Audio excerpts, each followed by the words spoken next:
I graduated in accounting and finance. I'm telling my professors I'm going to do landscape, and they're looking at me with their heads sideways. I think it was 8th or 9th grade, and I was showing my friends a picture of a new lawnmower, and they're like, oh my gosh, why would you buy that? I just invested in some larger equipment, and then by the time I was in my senior year of high school, I was cutting 30 lawns a week by myself. Today we're running about 125 properties a week.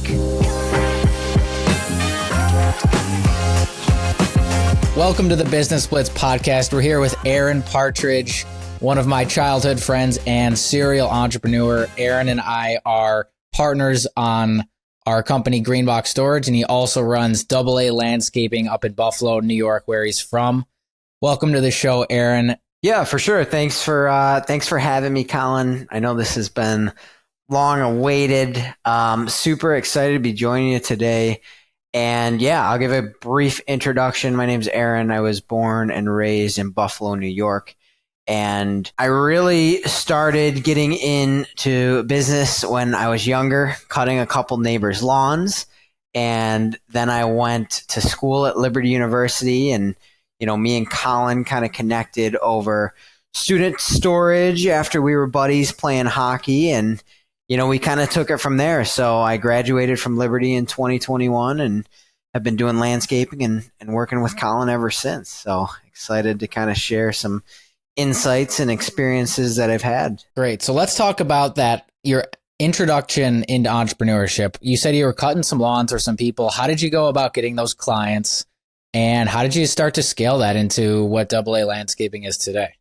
Yeah, that's a great question. So I actually started when I was 11 years old, cutting some neighbors' lawns just right around the street, right? A lot of people probably do that when they're younger. You know, the neighbor across the street, a couple neighbors a few doors down, probably, you know, 5 or 6 people, nothing crazy. And I was doing that. I was going to school. I enjoyed it. I loved being outside. I loved working. I loved, you know, earning at the end of the day. And I just kept growing, right? I ended up using that money that I was making, and I invested it in a zero-turn mower. I remember, I think it was 8th or 9th grade, and you know, after working all summer, I was showing my friends a picture of a new lawnmower that I had purchased with the money I made, and they're like, oh my gosh, why would you buy that? Right? Like, it's so funny looking back at it, right? Because that's not what a lot of people would have done. But, you know, that's kind of what happened, right? I just invested in some larger equipment. And then by the time I was in my senior year of high school, I was cutting 30 lawns a week by myself. And, you know, then I graduated. And after that, that's kind of when we decided to look at, you know, really expanding and making it a business. Awesome. Really, really cool story. The zero turn. That's funny. Showing the pictures to your buddies. That's awesome. So where are you at today? Let's get an update. Where are you at today? AA Landscaping, maybe employee count and client count. Yep. You can give revenue numbers if you'd like, but you don't have to. Yeah, for sure. So obviously we've came a long way from me cutting just 30 lawns by myself. Today we're running about 3 lawn mowing crews, 4 landscaping crews. We were cutting about 125 properties a week. So a little bit more than the 30 that I was doing. And obviously we're doing some larger businesses and complexes and all that kind of stuff mixed in. Landscaping, we did over 300 jobs this year.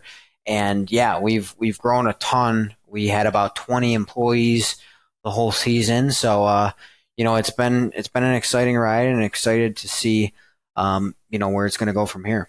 Awesome. I want to talk a little bit about lead generation. So obviously going from small to large, like what was your most efficient lead generation strategy or your source of new customers? Where was that?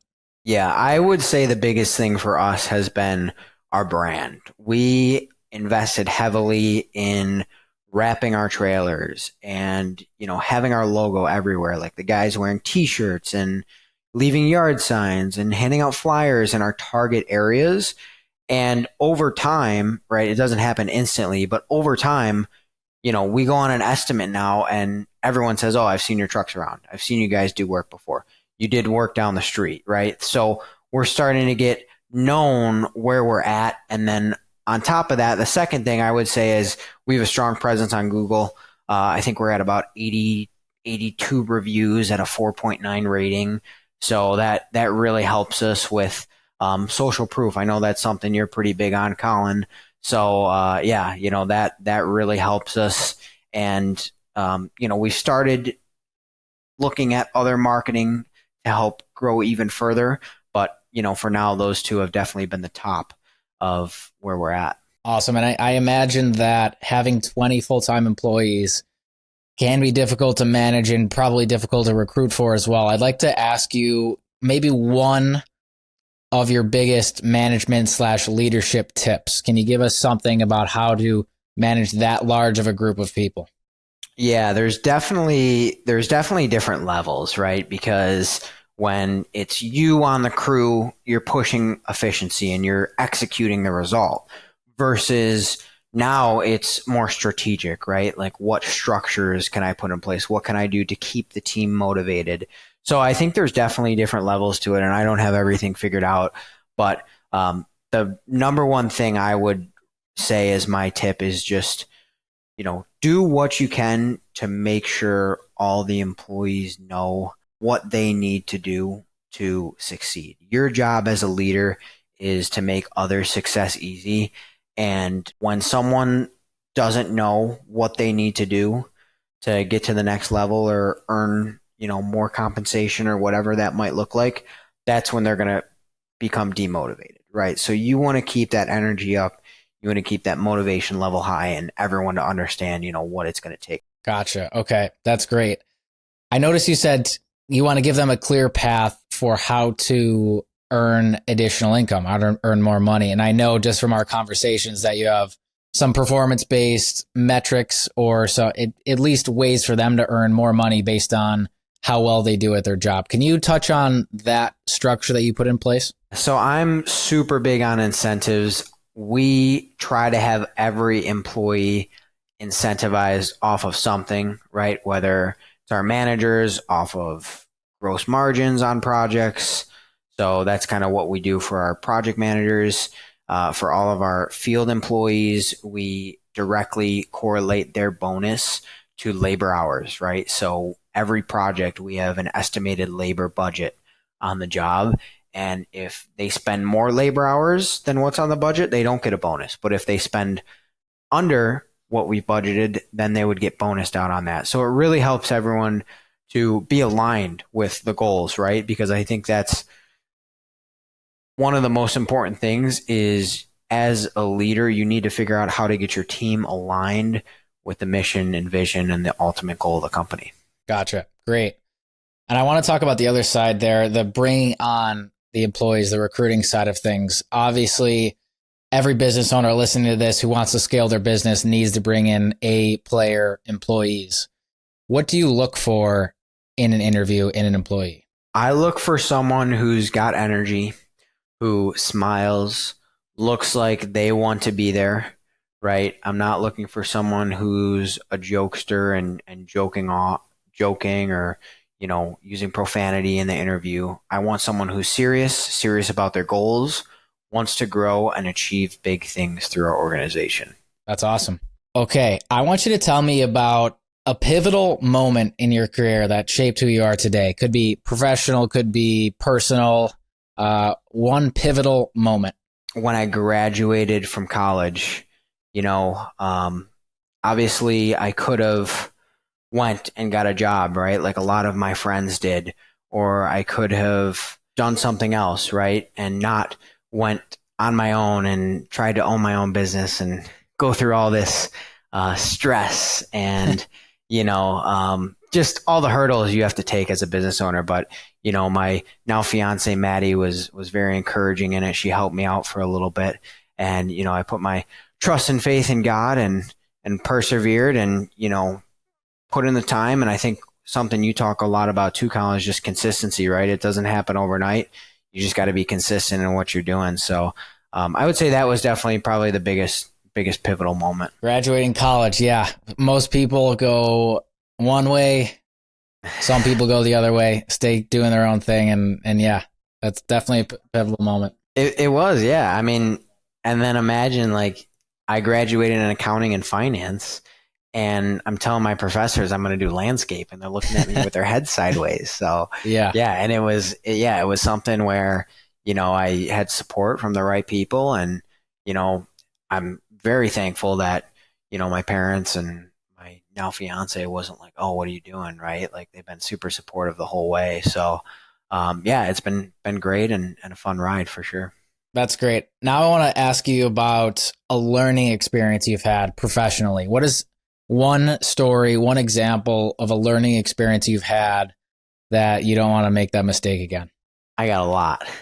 Um, Good. probably one that sticks out to me the most is having clear expectations with your employees, and people who you're leading, right? I think when I first started getting into managing and handling employees and delegation, I was assigning marketing, I was assigning finances, I was assigning customer service to the same person. And I'm like, why are you not good at all this stuff, right? And I learned very quickly that A, you need to have clear expectations. B, right, people are good at what they're good at, right? No one's going to be tremendous at accounting and marketing, and right, like no one's perfect at everything. So you really got to figure out what people are good at, set clear expectations, set targets, and hold them accountable. And I think that's probably, something that I learned, and it's happened because there's been times where I've assigned. I remember we were just starting, and I, had a guy who was great in the field, and I tried to assign him some other task, and I was giving him this, and I'm like, oh, why aren't you doing this, right? And it just gradually the relationship didn't go the way as planned because there wasn't clear expectations, and I was expecting him to do things that he wasn't good at. So that was definitely a learning experience for me. So basically, how I interpret that is you're asking people to do too many things, and maybe hiring people that you expect to be generalists instead of specialists. Would that be an accurate way to say that? Exactly. Yeah. Expecting someone to be, well, when you're smaller, it's easier, right? Because you can't hire someone, and you can't hire an accountant and a customer service rep and a marketing person when you're not doing that much in revenue, right? So as you grow, it gets easier, but when you're smaller, you still need to have those expectations in place and really delegate tasks that you're not good at first, right? And I really, like, if I was going to start again, that's where I would start, is I'd figure out what I was best at, and I would delegate whatever I wasn't and scale that way rather than just, oh, I'm going to hire. Like, it was kind of, I was young, I was just out of school, I was just hiring, oh, I'll hire you, right? Like it wasn't really a structured growth. And that's something I look at now a lot, is like, how are we structuring growth, right? So that's definitely something I would change if I could go back. That's great. That's fantastic. I want to change the topic a little bit. I want to ask you, I know you're a big reader, so are there any books you recommend for business owners? The E-Myth is a good book by Michael Gerber. That's a really solid book if you want to dive in and learn about systems and processes. That's a really solid book.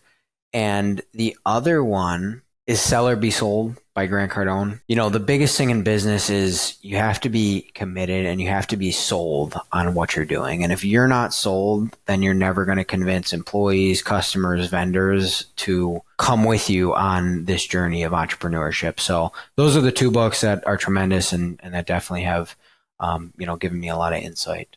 Yeah, I've read E-Myth, haven't read Sell or Be Sold, but yeah, E-Myth is incredible book. It's my second favorite business book ever is E-Myth. How to Win Friends and Influence People is my top dog. Great read. Yeah. Okay. I want to know about one goal you're currently focused on achieving. This year for snow removal, we have 3x'd what we did the year before. And my current goal is keeping our client satisfaction and making sure we're delivering on all this stuff that we said. So that's my top priority right now, is, making sure our service, even though we've 3x'd what we did last year, our service doesn't dip in the process. Gotcha. So in addition to landscaping, you also do snow removal. Obviously, Buffalo, New York, you get pounded with snow. So I want to talk about how, though, did you 3x from last year compared to this year? How did that happen? Brought on a sales rep, right? We brought on a full-time estimator. That really helped me not having to write all the quotes myself. And we also, last year, I tried marketing through an agency. They did like a lot of email marketing. This year, we brought on someone in-house to do straight door-to-door, basically door-to-door, business-to-business. We target a lot of commercial clients for the snow removal side, and he was passing out cards, asking for quotes. We probably sent out 150 bids this year. And, from that, it got our name out there. They're higher ticket, right? Because a lot of it's commercial. So that was a huge piece, is, getting after the right clients and spending marketing dollars where they're most impactful. I spent a fair bit last year on email marketing, right? Trying to target specific property managers and facility guys through an email management platform. But this year, right, having that guy to go direct face to face really increased. So that was definitely something that caused us to get to that level.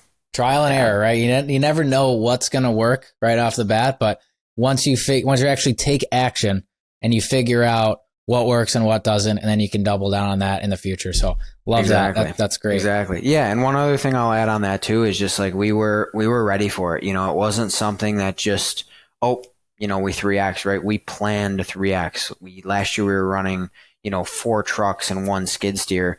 We beefed up our infrastructure to prepare to expand. So, it wasn't one of those things where it just happened. Like we were preparing, we were planning, and then thankfully, we were blessed with the contracts, but, we were ready to go and ready to handle them. Nice. That's fantastic. I want to ask about what role does social media play in your business? Social media is huge, and I think it's something I'd like to get more active in. We have an Instagram page where we post a few times a week, and we've seen tremendous response, right? It keeps everyone up to date with what we're doing, what projects we're working on. We've gotten employees from social media.